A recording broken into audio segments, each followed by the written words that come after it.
Welcome friends. வாங்க இன்றைக்கி நம்ம இட்லிக்கு நம்ம அரிசி மாவு அரைக்கும் போது அதில் ஒரு கப் எடுத்து வச்சு இந்த டேஸ்டியான ஸ்நாக் பண்ணலாங்க. புழுங்கல் அரிசி தட்டை எப்படி பண்ணலான்னு பார்க்கலாம். இந்த தட்டை நல்லா மொறு மொறுன்னு சுவையாகவும் இருக்குங்க. நல்லா இருந்தது.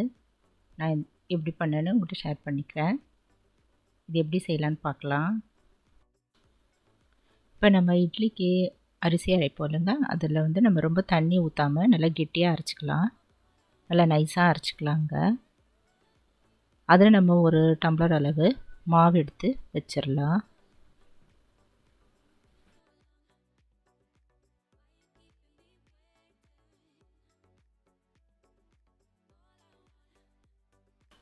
அரைச்ச இந்த மாவை நம்ம ஒரு பாத்திரத்தில் போட்டு வச்சிடலாங்க. இது நல்லா கெட்டியாக இருக்கணும்.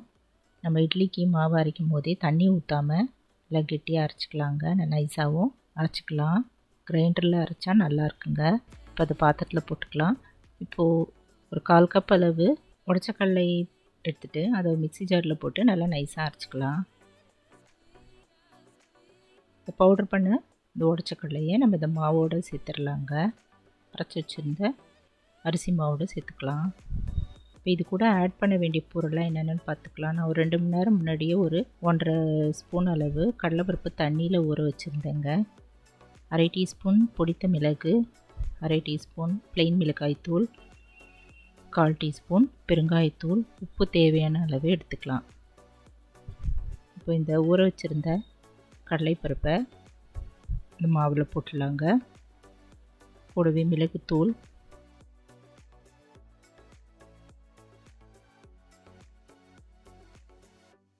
மிளகாய்த்தூள், ப்ளெயின் மிளகாய்த்தூள் ரொம்ப போட வேண்டாம், கொஞ்சமாக போட்டால் போதுங்க. ரொம்ப காரமாகவும் தேவையில்லை. இதில் பெருங்காயத்தூளை ஆட் பண்ணிக்கலாம். உப்பு ஒரு 1/2 டீஸ்பூன் கொஞ்சமாகவே போட்டுடலாங்க. ஏன்னா பின்னாடி பட்டர்லாம் போடும் போது அதில் சால்ட் இருக்கிறதால பார்த்து போட்டுக்கலாம். ஒரு 1.5 டீஸ்பூன் அளவு பட்டர், இது உப்பு கலந்த பட்டர், அதனால் அதையும் சேர்த்துடலாம். இப்போ ஒரு 3 ஸ்பூன் அளவு எண்ணெய் அடுப்பில் வச்சுட்டு நல்லா லைட்டாக அப்படியே கொதிக்க விட்டுட்டு இந்த மாவில் ஊற்றி நல்லா சேர்ந்து பிசைஞ்சிக்கலாங்க. நல்லா கெட்டியாக பிசைஞ்சிக்கலாம்.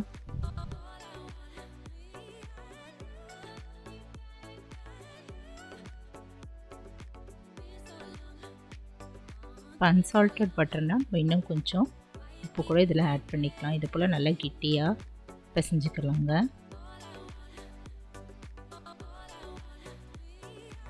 இப்போ ஒரு வெள்ளை வேஷ்டி துணி இருந்ததுன்னா அதை தரையில் போட்டுட்டு கொஞ்சமாக ஆயில் எடுத்துக்கலாங்க. ஒரு கிண்ணத்தில் கொஞ்சமாக ஆயில் எடுத்து கையில் இப்படி தொட்டுக்கலாம்.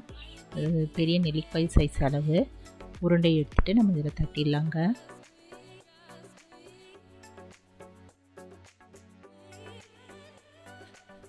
இப்படி உருட்டிட்டு தட்டியெல்லாம் மெலிசாவே தட்டிக்கலாம்.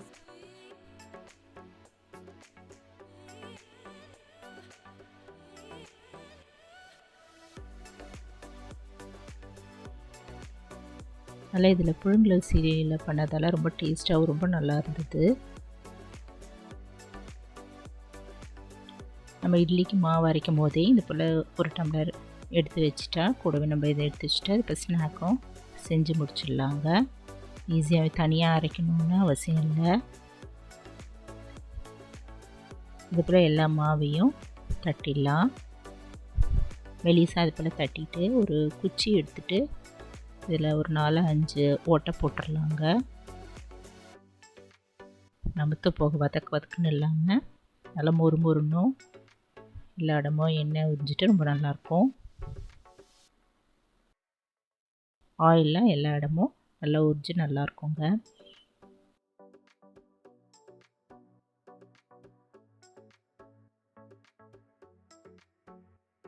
இது ஒரு 10-15 நிமிஷம் போல் இந்த வேஷ்டி துணியிலே அப்படியே இருக்கட்டும். நம்ம அடுப்பில் ஒரு கடாய் வச்சுட்டு அதில் கொஞ்சம் ஆயில் ஊற்றி நல்லா கொதிக்க வச்சிடலாங்க.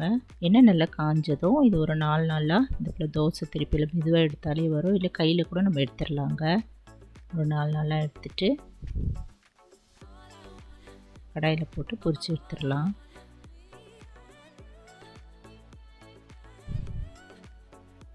எண்ணெய் நல்லா காஞ்சிருச்சுங்க. இப்போ ஒன்று ஒன்றா போட்டுடலாம்.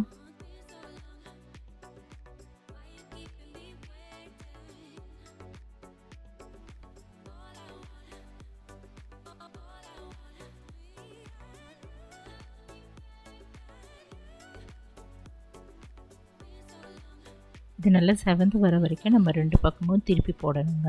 அப்போ தான் நல்லா மொறுமொறுன்னு இருக்கும்.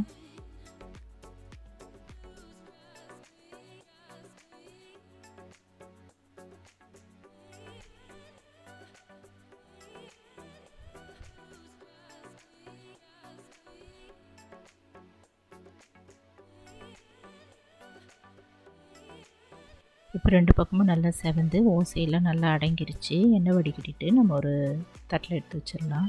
தட்டில் இல்லை பாத்திரத்தில் எடுத்து வச்சிடலாங்க. நல்லா முறுமுறுப்பான தட்டை ரெடி ஆகிடுச்சுங்க. டேஸ்டியாகவும் ரொம்ப அருமையாகவும் இருந்தது.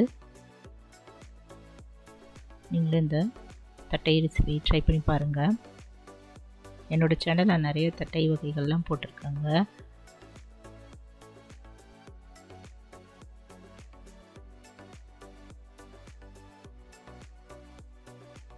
ஈவினிங் நல்லா 2 வச்சுட்டு காஃபி டீ இது போல் செய்து கொடுத்தா ரொம்ப விரும்பி சாப்பிடுவாங்க. இந்த ஸ்நாக் ரெசிபி நீங்களும் ட்ரை பண்ணி பாருங்கள். தீபாவளிக்கும் நம்ம இது போல் செய்யலாங்க.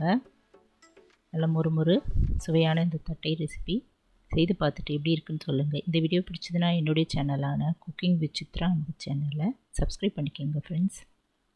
லைக் பண்ணுங்கள், ஷேர் பண்ணுங்கள். தேங்க்ஸ் ஃபார் வாட்சிங். நம்ம அடுத்த வீடியோவில் பார்க்கலாம். நன்றி, வணக்கம்.